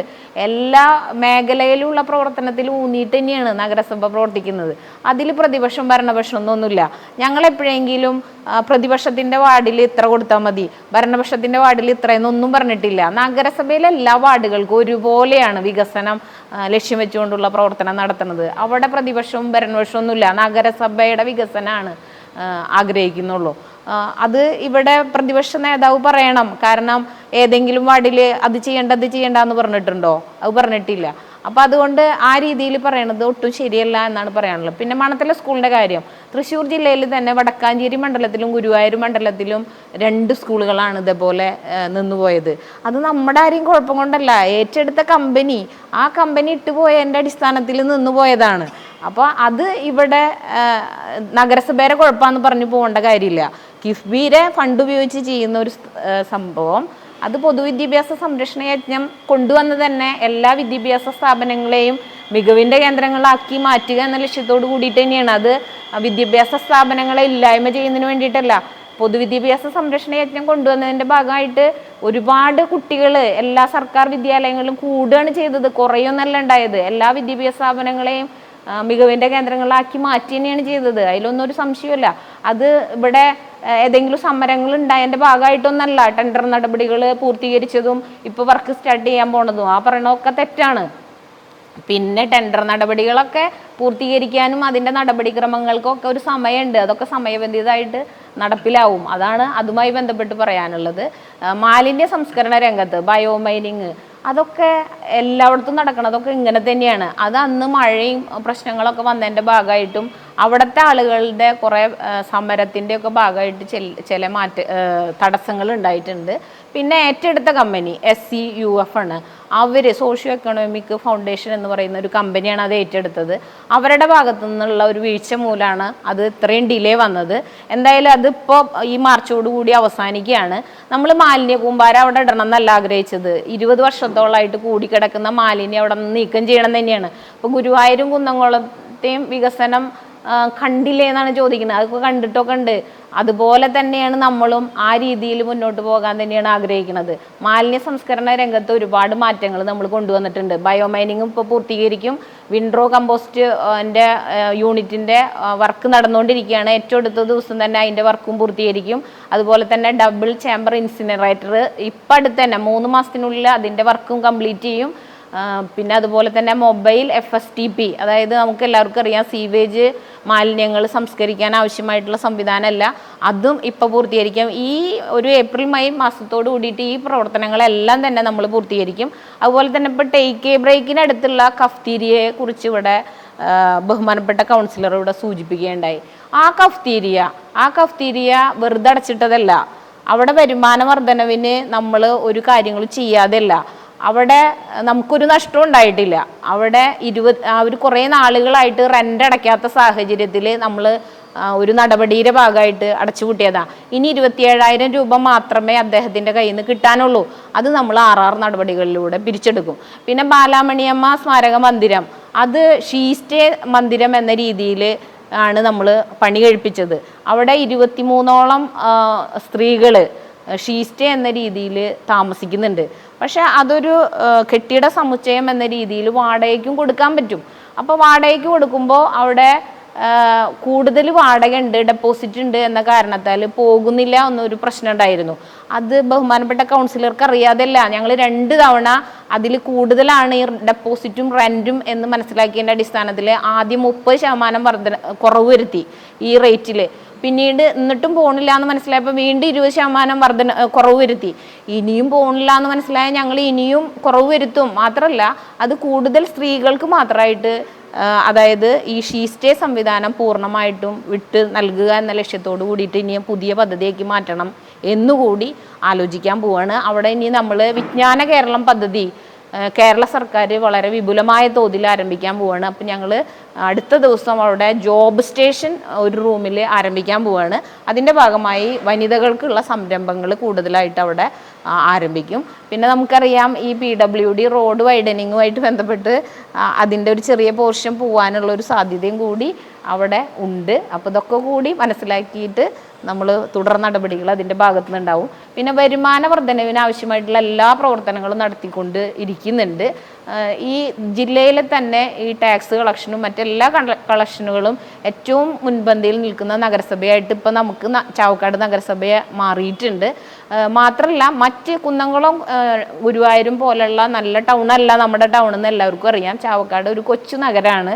അപ്പോൾ അതിൻ്റെയൊക്കെ കുറവുണ്ടെങ്കിലും നമ്മൾ നമ്മുടെ മാക്സിമം വരുമാനം വർദ്ധിപ്പിക്കാൻ ആവശ്യമായിട്ടുള്ള എല്ലാ നടപടികളും നാളിതുവരെ ചെയ്തിട്ടുണ്ട്, തുടർന്നും അത് ചെയ്യും. വേറെ എന്താണ് പറഞ്ഞത്? മാസ്റ്റർ പ്ലാനിലെ അതായത് തയ്യാറാക്കിയ അത് ഞാൻ പറയാം. മാസ്റ്റർ പ്ലാനും ഈ പറഞ്ഞ പോലെ ഒരു 10 വർഷം മുന്നേ തുടങ്ങിയ ഒരു പ്രക്രിയയുടെ ഭാഗമായിട്ടാണ് മാസ്റ്റർ പ്ലാൻ ഇപ്പോൾ നിലവിൽ വന്നത്. പക്ഷെ ഏത് മാസ്റ്റർ പ്ലാനും തയ്യാറാക്കി അതിൽ ചില ന്യൂനതകളൊക്കെ ഉണ്ടായിരിക്കും. കാരണം 10 വർഷം മുന്നേ തയ്യാറാക്കിയ ഒരു മാസ്റ്റർ പ്ലാനാണ്.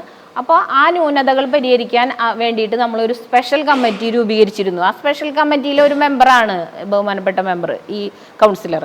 അപ്പോൾ അതുകൊണ്ട് അദ്ദേഹം കൂടി ഇരുന്ന കമ്മിറ്റി അതിലെ ന്യൂനതകൾ പരിഹരിക്കുന്നതിന് വേണ്ടി നമ്മൾ തയ്യാറാക്കി. അത് ആ ന്യൂനതകൾ പരിഹരിക്കുന്ന ഭേദഗതിക്കായിട്ട് സർക്കാരിലേക്ക് അയച്ചു കൊടുത്തു. സർക്കാർ ആ ഭേദഗതി വരുത്തുന്നതിന് ഞങ്ങൾക്ക് ഒരു അനുമതി തന്നു. കൗൺസിൽ ആ ഭേദഗതി അംഗീകരിച്ച് അങ്ങോട്ട് അയച്ചു കൊടുത്തിട്ടുണ്ട്. അത് ഇനി തിരിച്ചു വരുന്ന മുറയ്ക്ക് അതും ക്ലിയറായി, അതിലൊന്നും വേറൊരു പ്രശ്നങ്ങളും ഇല്ല. അപ്പോൾ അതെല്ലാതും നമ്മൾ വളരെ നല്ല രീതിയിൽ പരിഹരിച്ച് മുന്നോട്ട് പോകുന്നുണ്ട്. വേറെ നഗരസഭയുമായി ബന്ധപ്പെട്ട് വേറെ വികസന പ്രവർത്തനങ്ങളിലോ ക്ഷേമ പ്രവർത്തനങ്ങളിലോ ഒന്നും വേറെ ബുദ്ധിമുട്ടുകളൊന്നും ഇല്ലാതെ. ടൗൺ ഹാളിന്റെ കാര്യത്തിൽ പറഞ്ഞപ്പം അതിന് മുന്നൊരുക്കം നടത്തുന്നു എന്ന് പറയുന്നു. അതേസമയം അദ്ദേഹം പറയുന്നത് അത്തരത്തിലുള്ള അടിസ്ഥാന ഒരു മുന്നൊരുക്കം ഇവിടെ നടത്തിയിട്ടില്ല എന്നും പറയുന്നു. നമ്മളെ മുന്നൊരുക്കം എന്ന് പറഞ്ഞത് DPR നമ്മൾ തയ്യാറാക്കിയിട്ടുണ്ട്. 7 കോടി രൂപയ്ക്കുള്ള DPR തയ്യാറാക്കി. ആദ്യം നമ്മൾ 12 കോടിക്കാണ് തയ്യാറാക്കിയിരുന്നത്. പക്ഷേ 7 കോടി രൂപയാണ് നമുക്ക് കിട്ടുകയുള്ളൂ എന്നുള്ളത് കൊണ്ട് 7 കോടി രൂപയാക്കിയിട്ട് നമ്മൾ DPR പുതുക്കി. പക്ഷേ ഇദ്ദേഹം പറഞ്ഞത് എന്താണെന്ന് വെച്ചാൽ നമുക്ക് സ്റ്റേഡിയത്തിന് വേണ്ടി മറ്റൊരു സ്ഥലം ഇല്ലാതെ എന്തെന്നുള്ളതാണ്. പക്ഷേ സ്റ്റേഡിയത്തിന് വേണ്ടി നമ്മൾ ഇവിടെ ട്രഞ്ചിങ് ഗ്രൗണ്ടിനോട് ചേർന്ന്, അവിടെയാണ് ഒരു 3.5 ഏക്കർ ഇപ്പോൾ സ്ഥലം ഉള്ളത്, അതിനോട് ചേർന്ന് ഒരു 1.5 ഏക്കറും കൂടി മേടിക്കാനുള്ള അതിൻ്റെ നടപടിക്രമങ്ങൾ നടന്നുകൊണ്ടിരിക്കുന്നത്. ടൗൺ ഹാളും സ്റ്റേഡിയവും അതിൽ പദ്ധതി. ടൗൺ ഹാൾ ഇവിടെ, ഈ സ്ഥലം നമ്മൾ അവിടെ സ്റ്റേഡിയം, അവിടെ ഇപ്പം തൽക്കാലം ആളുകൾ കളിക്കാനുള്ള കളിസ്ഥലം ഒരുങ്ങുന്നുണ്ട്. ടെൻഡർ നടപടികളായി അവിടെ കളിസ്ഥലം ഒരുങ്ങുന്നതിനുള്ള മണ്ണടിക്കലും കാര്യങ്ങളൊക്കെ നടന്നുകൊണ്ടിരിക്കുന്നുണ്ട്. ഈ മത്സ്യത്തൊഴിലാളികളെ സംബന്ധിച്ച് പറയുന്നുണ്ട്, അതായത് കൃത്യമായ ഒരു പദ്ധതി നഗരസഭ ഇതുവരെ തയ്യാറാക്കിയിട്ടില്ലെന്നുള്ള വലിയൊരു. മത്സ്യത്തൊഴിലാളികൾക്ക് സാധാരണ സർക്കാർ മാനദണ്ഡ പ്രകാരം നൽകാവുന്ന എല്ലാ പദ്ധതികളും നമ്മൾ തയ്യാറാക്കുന്നുണ്ട്. സർക്കാരിൻ്റെ ഒരു മാനദണ്ഡമുണ്ട്, ഇന്ന പദ്ധതികളാണ് കൊടുക്കാവുന്നതെന്ന്. ആ പദ്ധതികളൊക്കെ കൃത്യമായിട്ട് നൽകി വരുന്നുണ്ട്. പിന്നെ സർക്കാർ വെച്ച ഒരു പദ്ധതി എന്ന് പറഞ്ഞാൽ മത്സ്യഗ്രാമം പദ്ധതിയാണ്. അതിൻ്റെ ഒരു പ്രപ്പോസൽ തയ്യാറാക്കി സർക്കാരിലേക്ക് സമർപ്പിച്ചിട്ടുണ്ട്. അത് പ്രകാരം ഈ കോളനികളുണ്ട്, 2 കോളനികളുണ്ട് നഗരസഭയ്ക്കകത്ത്, ബ്ലാങ്ങാടും പുത്തൻകടപ്പുറവും.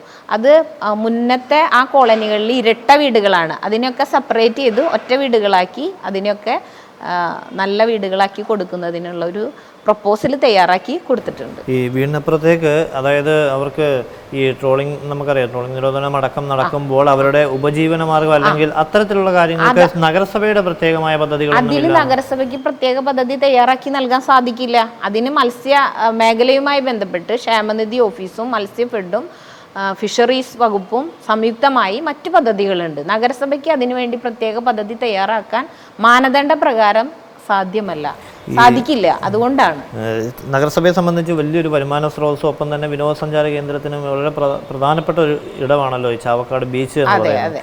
അവിടെ പൊതുമരാമത്ത് വകുപ്പ് അല്ലെങ്കിൽ ടൂറിസം വകുപ്പുമായി സഹകരിച്ചുകൊണ്ട് മറ്റ് ഇപ്പം നമുക്ക് സമീപത്തുള്ള ബീച്ചുകളുമായി താരതമ്യം ചെയ്യുമ്പോൾ അത്ര വികസനം എത്താത്തൊരു ബീച്ചായി മാറി. അത് നഗരസഭ അതിനൊരു കൃത്യമായ മുൻകൈ എടുക്കുന്നില്ല. എങ്ങനെയാണ് അതിലെന്താണെന്ന് വെച്ചാൽ ബീച്ചിൽ ഇപ്പോൾ DMC ആണ്, അതായത് ടൂറിസം ഡെസ്റ്റിനേഷൻ മാനേജ്മെൻറ്റ് കമ്മിറ്റിയാണ് പ്രവർത്തിച്ചു വരുന്നത്. അതിൽ നമുക്ക് വേറെ റോളുകളില്ല. DTPC അങ്ങനെ ഒരു മാനേജ്മെന്റ് കൗൺസിലായിട്ടാണ് രൂപീകരിച്ച് പ്രവർത്തിക്കുന്നത്. അതുകൊണ്ട് നമുക്ക് വേറെ ഒന്നും ചെയ്യാനില്ല. ഈ അവിടെ തെരുവുനായ ശല്യം അടക്കം ആ ബീച്ചുകളിൽ വളരെ കാര്യമായി തന്നെ ഉണ്ടെന്നാണ് അറിയുന്നത്. അപ്പം അത്തരം കാര്യങ്ങൾ ഈ തെരുവുനായ വിഷയം നമുക്കറിയാം, ഇവിടെ കയ്യിൽ നിൽക്കുന്ന അല്ല, ഒതുങ്ങുന്ന കാര്യമല്ല. എന്നാൽ പോലും പ്രാദേശികമായി നോക്കുമ്പോൾ ഭരണകൂടങ്ങൾക്കെതിരെ ആവുമല്ലോ പൊതുജനത്തിന്റെ ഒരു വികാരം വരിക എന്നുള്ളത്. അപ്പൊ അത്തരത്തിലുള്ള കൃത്യമായ എന്തെങ്കിലും പദ്ധതികളോ? തെരുവുനായ ശല്യം നിയന്ത്രിക്കാൻ നമുക്കിപ്പോൾ പ്രത്യേകിച്ചൊന്നും ചെയ്യാനില്ല. പക്ഷേ നമ്മൾ ആകെ ചെയ്യണത് പ്രതിരോധ കുത്തിവയ്പ്പ് നടത്തുക എന്നുള്ളതാണ്, പേവിഷബാധ നിയന്ത്രണത്തിനായിട്ടുള്ള. അത് നമ്മൾ എല്ലാ വർഷവും ചെയ്തു വരുന്നുണ്ട്. അതുകൂടാതെ ABC സെൻറ്റർ നിർമ്മിക്കണം എന്ന് പറഞ്ഞിട്ടുള്ള ഒരു പദ്ധതി ഉണ്ടായിരുന്നു. തൃശ്ശൂർ ജില്ലയിൽ ആകെ 2 സ്ഥലത്താണ് അത് പറഞ്ഞിരുന്നത്. നമ്മുടെ നഗരസഭയിലാണ് നമ്മൾ ആദ്യമായിട്ട് അത് ചെയ്തത്. ABC സെൻറ്ററിൻ്റെ നിർമ്മാണം പൂർത്തീകരിച്ചിട്ടുണ്ട്. ഇപ്പോൾ വെറ്റിനറി ഹോസ്പിറ്റലിൻ്റെ ആ കോമ്പൗണ്ടിൽ ABC സെൻറ്റർ നിർമ്മാണം പൂർത്തീകരിച്ചു.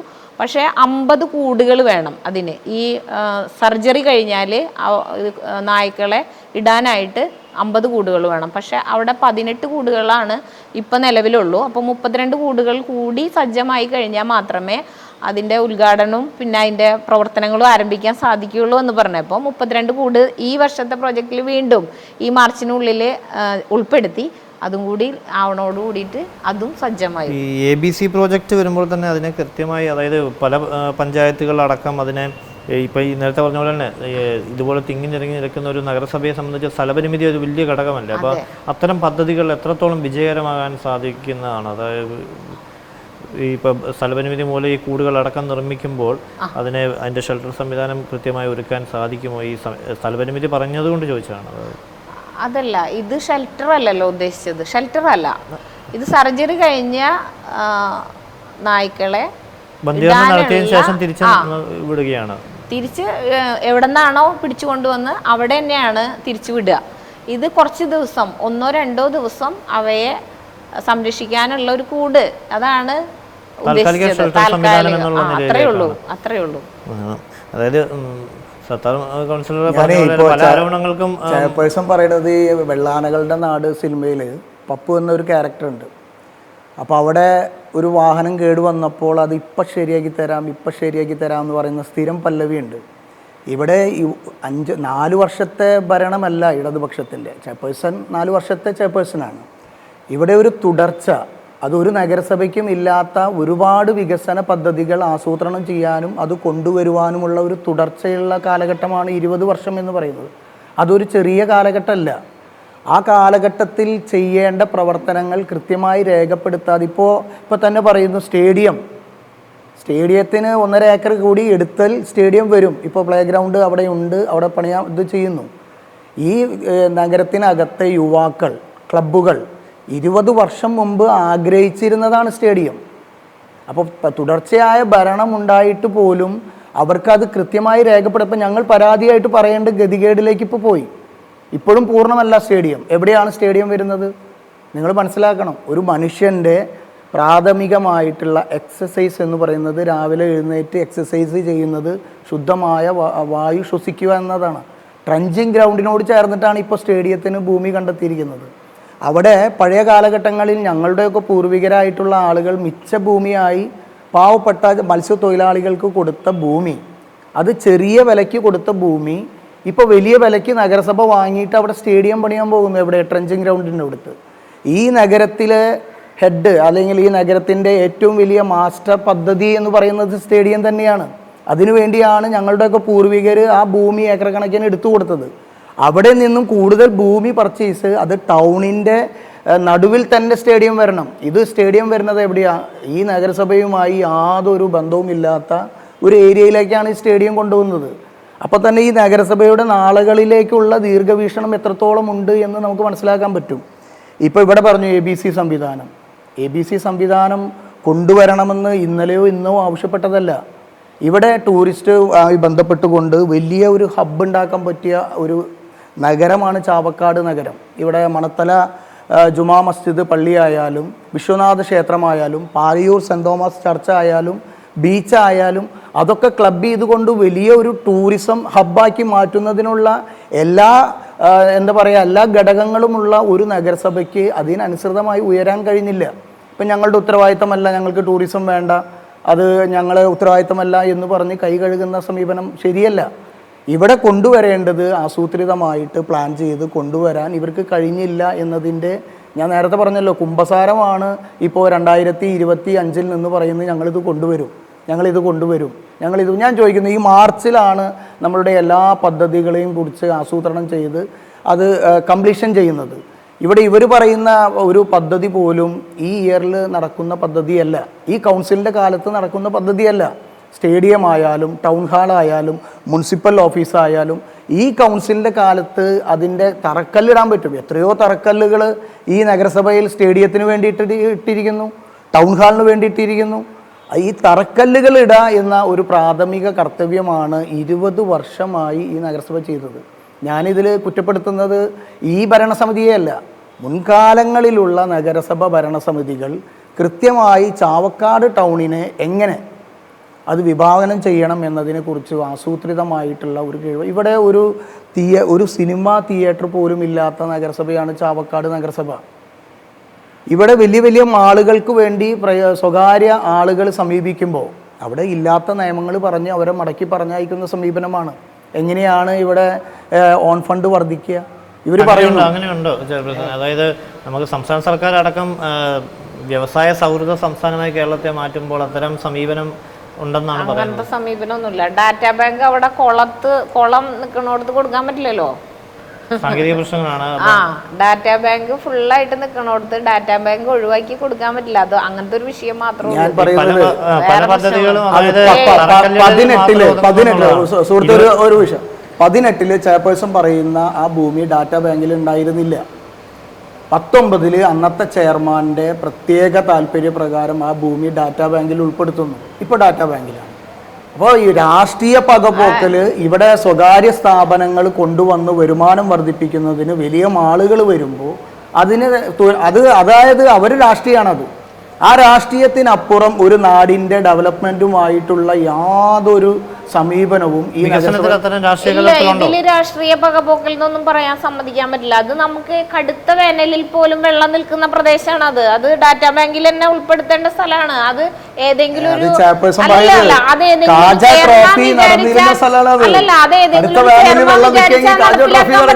ഡാറ്റാ ബാങ്കിൽ ഉൾപ്പെടുത്താൻ അതിന് കൃഷി എല്ലാവരും വില്ലേജ് ഓഫീസറും കൃഷി ഓഫീസറും എല്ലാവരും ഉൾപ്പെടുന്ന കമ്മിറ്റിയാണ് ഡാറ്റാ ബാങ്കിൽ ഉൾപ്പെടുന്നത്. ചെയർമാൻ വിചാരിച്ചാൽ ഉൾപ്പെടുത്താൻ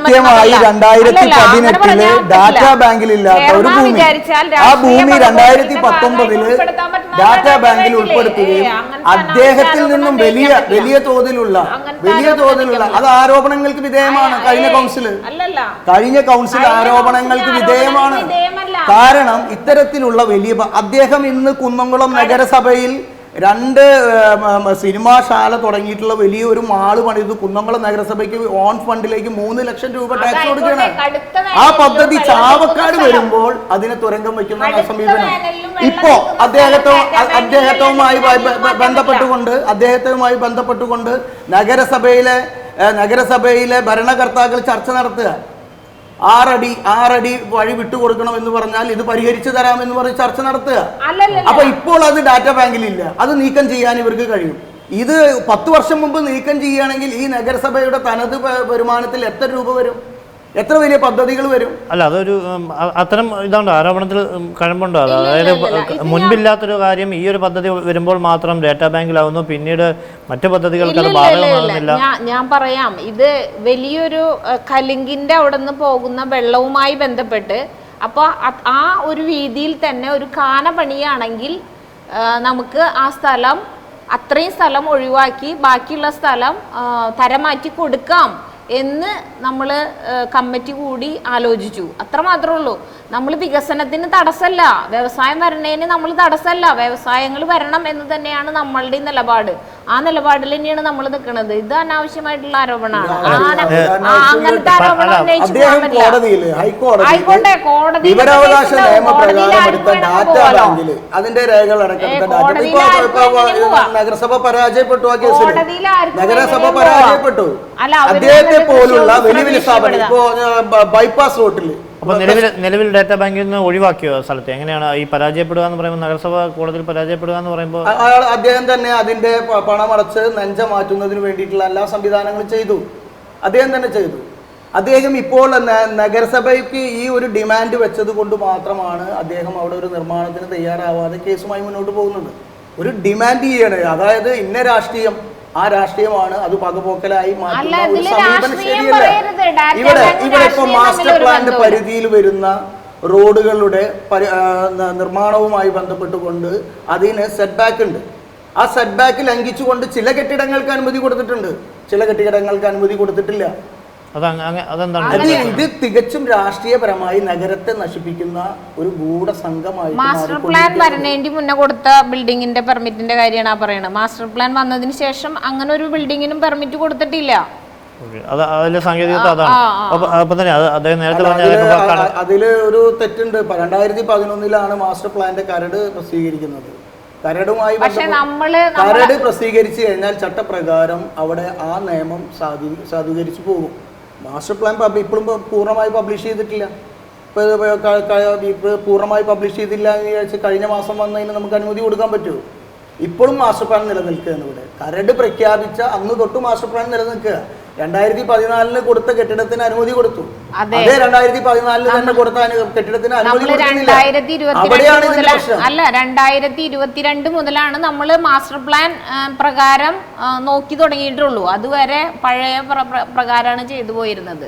2022 മുതലാണ് മാസ്റ്റർ പ്ലാൻ പ്രകാരം പെർമിറ്റ് കൊടുത്തു വന്നിരുന്നത്. ഈ നേരത്തെ അദ്ദേഹം പറഞ്ഞ പോലെ ഈ തറക്കല്ലിടുകൾ പലതവണയായി നടക്കുന്നു. 20 വർഷമായിട്ട് വലിയ വികസനങ്ങൾ എത്തുന്നില്ലാത്തതിന്റെ പ്രധാന കാരണം ഇത്തരം പദ്ധതികൾ തറക്കല്ലിൽ മാത്രം ഒതുങ്ങുന്നു എന്നാണ് അദ്ദേഹം പറയുന്നതിന് പ്രധാന. അല്ല, ഇതിൽ എന്താ വെച്ചാല് അങ്ങനെ പറയണേലൊന്നും അർത്ഥമല്ല. അതില് ഈ ഒരുപാട് CRZ പ്രോബ്ലംസും കാര്യങ്ങളൊക്കെ വന്നുകൊണ്ടുള്ള പ്രശ്നമാണ്. ഇപ്പം ഞങ്ങൾ ചെയ്യണ എല്ലാ കാര്യങ്ങളും, അതായത് ഓഫീസിന്റെ, ടൗൺ ഹാളിൻ്റെ ഈ പ്രവർത്തനങ്ങൾ എന്തായാലും നടക്കും.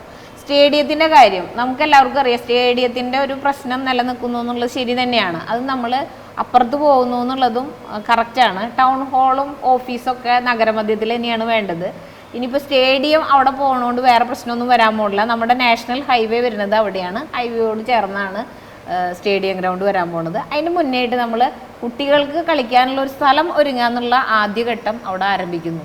അത് നടക്കുന്നു. അതിനുശേഷം ഘട്ടം ഘട്ടമായിട്ട് സ്റ്റേഡിയം ഗ്രൗണ്ട്. ഈ പ്രദേശത്തെ മറ്റൊരു വലിയ പദ്ധതിയായിരുന്നു പൂക്കളം പദ്ധതി. 2019 അത് കംപ്ലീഷൻ ചെയ്തത്. 2020 ആദ്യഘട്ട പണി തുടങ്ങി. ഏകദേശം 87 ലക്ഷം രൂപ ചെലവഴിച്ചു. ഇപ്പോൾ അതിൻ്റെ അവസ്ഥ എന്ന് പറയുന്നത് കോൺക്രീറ്റ് കമ്പികൾ മുഴുവൻ തുരുമ്പെടുത്ത് പോയി. ഏകദേശം 19 തൊട്ട് ഈ 25 ഇപ്പോൾ ടെൻഡർ വെച്ചു. ആരും ഏറ്റെടുക്കാനില്ല. ഏറ്റെടുക്കാൻ ആളില്ല എന്നുമല്ല, 6 വർഷമാണ് ഒരു പദ്ധതി നീട്ടി കൊണ്ടുപോകുന്നത്. അത് ഞാൻ നേരത്തെ പറഞ്ഞത്, ഒരു പദ്ധതി തുടങ്ങുമ്പോൾ നമ്മൾ അതിൻ്റെ ഒരു ആസൂത്രണം ഉണ്ടാവും. ഒരു പദ്ധതി ഇത്ര വർഷം കൊണ്ട് അത് തീർക്കണം എന്നുള്ള ഒരു പദ്ധതി. പൂക്കളം പോലെ ആ പ്രദേശത്തെ ചുറ്റുപാടുള്ള 8 or 9 വാർഡുകളിലെ കുടിവെള്ള സ്രോതസ്സായിട്ടുള്ള പൂക്കളം, ഇവിടുത്തെ ചരിത്ര പ്രസിദ്ധമായിട്ടുള്ള ചെട്ടിയാരക്കൽ അമ്പലത്തിലെ ഭഗവതി പള്ളിനീരാട്ട് നടത്തിയിരുന്ന ഐതിഹ്യമുള്ള ഒരു കുളമാണ് പൂക്കളം.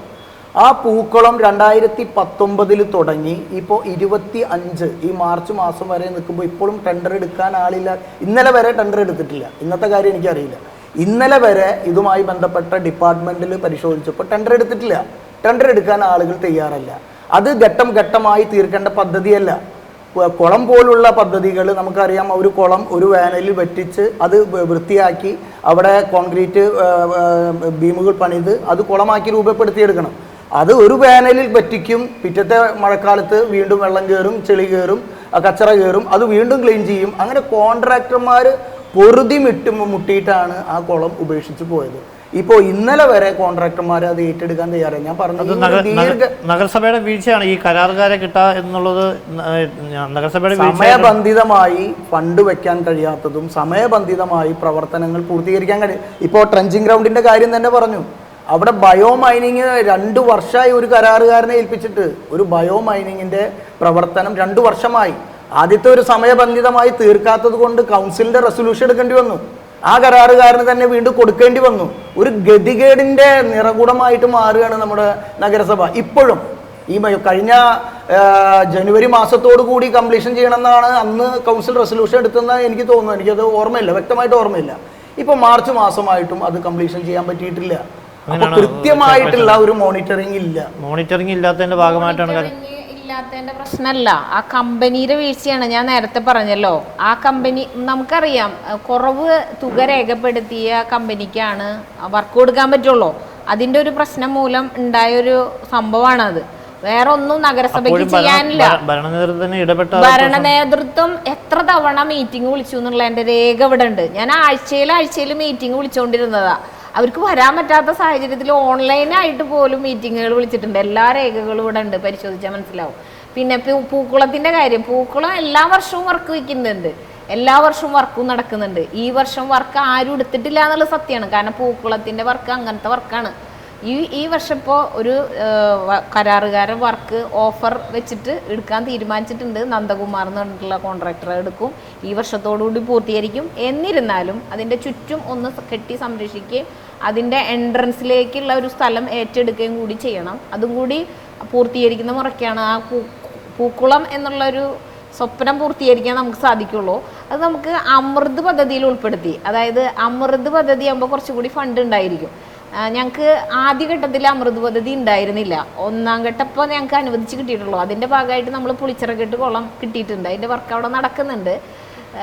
അപ്പോൾ 2ാം ഘട്ടത്തിൻ്റെ പദ്ധതി വെച്ചിട്ട് പൂക്കുളം ഒന്നും കൂടി വൃത്തിയായിട്ട് ചെയ്യാൻ പറ്റും. അപ്പോൾ അതും കൂടി വരുന്നതോടുകൂടി ഈ വർക്ക് കംപ്ലീറ്റ് ആവും. ഇപ്പോൾ ബഹുമാനപ്പെട്ട കൗൺസിലർ പറയുമ്പോൾ ഇവിടെ ഒന്നും നടന്നിട്ടില്ല 20 വർഷത്തെ പ്രവർത്തനം കൊണ്ടെന്ന് പറയണേ. എല്ലാം തുടർച്ചയാണ്.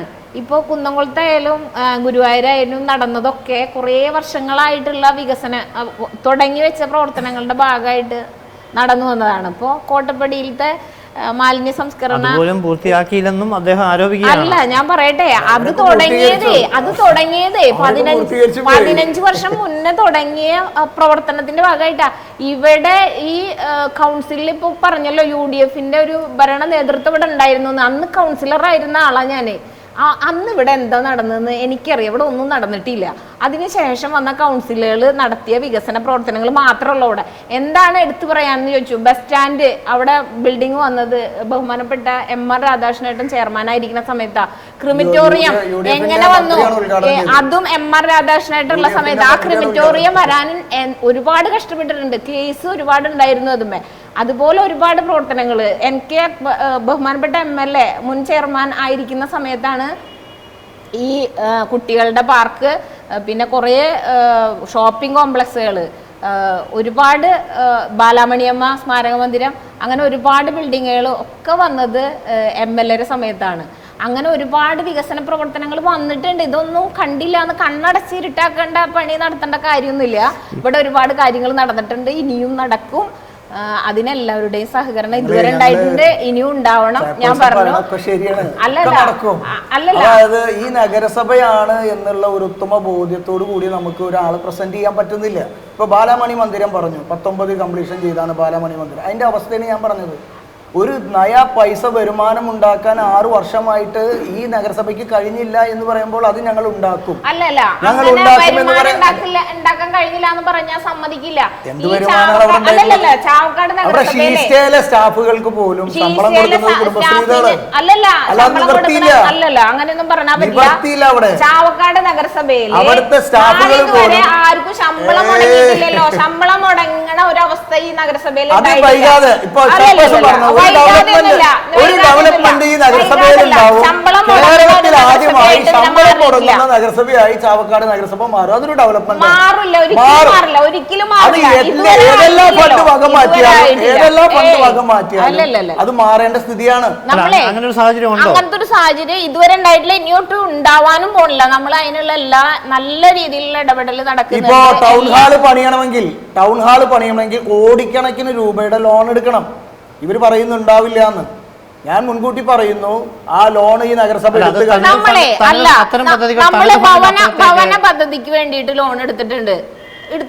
അത് കൃത്യമായിട്ട് അടയ്ക്കുന്നുണ്ട്. ഇതൊക്കെ ഇവിടെ നടന്നു പോകുന്നുണ്ട്. ഇതൊക്കെ ഭംഗിയായിട്ട് നടക്കും. ഇത്തരം പദ്ധതികളിൽ ഈ തനത് ഫണ്ടിന് അപ്പുറത്തേക്ക് ഇപ്പൊ MP MLA ഫണ്ടുകൾ കൂടി വരുന്നതിൽ അതിലെന്തെങ്കിലും പോരായ്മകളോ? ഒരു പോരായ്മയില്ല. നമ്മള് പരമാവധി MLA ഫണ്ടൊക്കെ ഇവിടെ ഉപയോഗപ്പെടുത്തുന്നത്. യൂട്ടിലൈസ് ചെയ്യാൻ പറ്റിയിട്ടില്ല. 20 വർഷത്തെ MLA കിട്ടിയിട്ട് 20 വർഷം രണ്ട് തവണ ഇടതുപക്ഷ സർക്കാരാണ് കേരളം എല്ലാ സമയത്തും ഒരുപാട് ഫണ്ട് ചാവക്കാട് നഗരസഭയ്ക്ക് കിട്ടിയിട്ടുണ്ട്, ഇപ്പോഴും കിട്ടിക്കൊണ്ടിരിക്കുന്നുണ്ട്. ഇതുപോലെ കിട്ടിയ ഒരു സമയം ഉണ്ടായിട്ടില്ല. നേരത്തെ MLA ഫണ്ട് കിട്ടുന്നുണ്ടെന്ന് പറഞ്ഞു. നേരത്തെ നമുക്കറിയാം, ഇപ്പൊ നമ്മുടെ കേന്ദ്ര സഹമന്ത്രി കൂടിയായ നിലവിലെ ഞാനൊരു കാര്യം പറയാം. പാലയൂര് അല്ലെങ്കിൽ ഇത്തരം കേന്ദ്രങ്ങളെ വെച്ച് ടൂറിസം പാക്കേജിന് വലിയൊരു സാധ്യത ഉണ്ടെന്ന് അദ്ദേഹം തന്നെ പറഞ്ഞിട്ടുള്ളതാണ്. അപ്പൊ അത്തരം ഫണ്ടുകൾ അല്ലെങ്കിൽ അത്തരം ഒരു പദ്ധതികൾ രൂപീകരിക്കാൻ നഗരസഭ എന്തെങ്കിലും മുൻകൈ എടുത്തിട്ടുണ്ടോ? അതുമായി എന്തെങ്കിലും ചർച്ചകൾ നടന്നിട്ടുണ്ടോ? ഞാൻ ആ ടൂറിസം പദ്ധതിനെ പറഞ്ഞപ്പോ പറയാണ്, അതിനുള്ള ഒരു പ്രത്യേക പദ്ധതിയൊക്കെ MLA-യുടെ നേതൃത്വത്തിൽ തയ്യാറാക്കി സമർപ്പിച്ചിട്ടുണ്ട്. അത് കേന്ദ്രത്തിന് സമർപ്പിച്ചിട്ടില്ല കേട്ടോ. അതിൽ ഞാനൊരു കാര്യം കൂടി പറയാം. ഇവിടെ ബഹുമാനപ്പെട്ട കൗൺസിലർ പറഞ്ഞല്ലോ ഫണ്ടിന്റെ കാര്യമൊക്കെ. ഈ കേന്ദ്രത്തിൽ നിന്ന് ഒരു ഫണ്ട് പോലും നമുക്ക് ലഭിക്കുന്നില്ല. ഇപ്പൊ തന്നെ കേന്ദ്രത്തിൽ നിന്ന് കിട്ടേണ്ട ഒരു വിഹിതവും നഗരസഭയ്ക്ക് ലഭിച്ചിട്ടില്ല. ഇവിടെ സംസ്ഥാന ബഡ്ജറ്റ് അവതരിപ്പിച്ചപ്പോ സംസ്ഥാന ബഡ്ജറ്റിനെതിരെ സമരം ചെയ്തു UDF. പക്ഷേ കേന്ദ്രം അവതരിപ്പിച്ച ബഡ്ജറ്റിനെതിരെ ഒരു സമരവും ചെയ്തില്ല. കേന്ദ്രം നമുക്ക് ഫണ്ട് തരാത്തതിനെതിരെ ഒരു സമരവും ചെയ്തിട്ടില്ല. അതൊന്നും കണ്ടില്ല എന്ന് നടിക്കുകയും നഗരസഭയിൽ ഒന്നും നടക്കുന്നില്ല എന്ന് പറയുകയും ചെയ്യുന്നത് തികച്ചും തെറ്റായ ഒരു അല്ലല്ല. തദ്ദേശ സ്ഥാപനത്തിന് കിട്ടേണ്ട CFC ഗ്രാന്റുകളൊന്നും കിട്ടിയിട്ടില്ല. കണക്ക് കൊടുക്കാണ്ട് ഒന്നും കിട്ടില്ല. ഇന്നലെ പറഞ്ഞല്ലോ, ആശാ വർക്കർമാരുടെ ശമ്പളം കേന്ദ്രമാണെന്ന് പറയുന്നു. കർണാടകത്തിലും തമിഴ്നാട്ടിലും നഗരസഭയിലെ നിന്ന് ചർച്ച ചെയ്യാം. കാരണം അത്തരം പച്ചയിലേക്ക് പോയി ഇവിടെ ബഹുമാനപ്പെട്ട എം പി TN പ്രതാപൻ കഴിഞ്ഞ 5 വർഷം ഈ മണ്ഡലത്തിന്റെ MP ആയിരുന്നു. MP എത്രയോ പ്രാവശ്യം ആവശ്യപ്പെട്ടു ഇവിടുത്തെ അംഗൻവാടികൾക്ക്, ഇവിടുത്തെ ആരോഗ്യ കേന്ദ്രങ്ങൾക്ക്, ഇവിടെ താലൂക്ക് ആശുപത്രിയുമായി ബന്ധപ്പെട്ട് ഒരുപാട് പൈസ കൊടുത്തിട്ടുണ്ട്. അതുമായി ബന്ധപ്പെട്ട് ഒരു തയ്യാറെടുപ്പ് നഗരസഭ തയ്യാറാക്കി ഒരു പ്ലാന് കൊടുക്കണ്ടേ? ഇത് കൊടുത്താലല്ലേ കിട്ടും. ഇപ്പോൾ സുരേഷ് ഗോപി പറഞ്ഞു, സുരേഷ് ഗോപിക്ക് ഈ നഗരസഭയ്ക്ക് അനുസൃതമായിട്ടുള്ള ടൂറിസവുമായി ബന്ധപ്പെട്ടുകൊണ്ടുള്ള ഒരു പ്ലാൻ കൊടുക്കണ്ടേ? അത് തയ്യാറാക്കാൻ രാഷ്ട്രീയപരമായി ഇവർ തയ്യാറല്ല. അതാ ഞാൻ നേരത്തെ ചോദിച്ചത്, എന്തെങ്കിലും അത്തരം നമ്മൾ മുൻകൈ എടുത്ത് എന്തെങ്കിലും ഒരു സമീപനം ബീച്ച് ടൂറിസം ായിട്ട് ബന്ധപ്പെട്ടിട്ട് അത് MLA ഒരു പദ്ധതി തയ്യാറാക്കി സമർപ്പിച്ചിട്ടുണ്ട്. അത് നമ്മൾ നടപ്പിലാക്കും. ഓക്കെ, എന്തായാലും നമുക്ക് സമയപരിമിതി ഉള്ളത് കൊണ്ടാണ് നമുക്ക് ഇടപെടേണ്ടി വരികയാണ്. എന്തായാലും കാര്യങ്ങൾ ഒരുവിധം ചാവക്കാട് നഗരസഭയെ സംബന്ധിച്ചുള്ള ഈ ചർച്ചകളിലൂടെ പൊതുജനത്തെ സമക്ഷം എത്തിക്കാൻ കഴിഞ്ഞു എന്നാണ് വിശ്വസിക്കുന്നത്. എന്തായാലും ഈ ഒരു സമയവും നമ്മോട് സഹകരിച്ച ചെയർപേഴ്സൺ ഷീജ പ്രശാന്ത്, ഒപ്പം തന്നെ പ്രതിപക്ഷ നേതാവ് KV സത്താർ എന്നിവരുള്ള പ്രത്യേകം നന്ദി രേഖപ്പെടുത്തുന്നു. മറ്റൊരു തദ്ദേശ സ്ഥാപനത്തിൻ്റെ ചർച്ചയുമായി വീണ്ടും കാണാം. നന്ദി, നമസ്കാരം.